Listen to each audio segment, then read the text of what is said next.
du bilinguisme dans nos administrations publiques.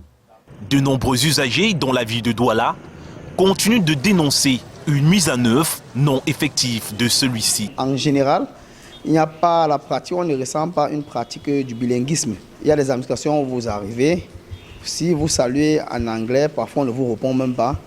Ou si vous continuez à parler en anglais, on vous demande immédiatement de traduire, monsieur, on ne comprend pas. Facile de condamner, même si à la pratique, on reste soi-même bouche bée. Est-ce que vous pouvez le dire en anglais? Vous avez déjà fait possible? En anglais, non.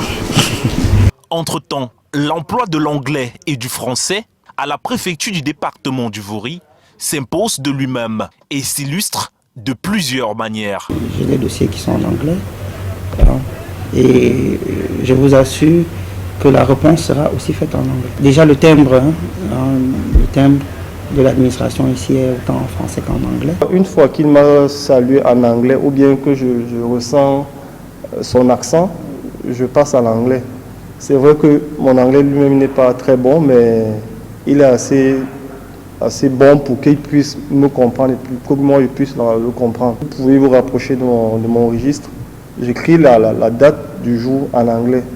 Depuis le 17 août 2020, la Commission nationale pour la promotion du bilinguisme et du multiculturalisme procède à l'évaluation du niveau de la pratique du bilinguisme au Cameroun en général et au sein des ministères en particulier. En attendant les notes attribuées à chaque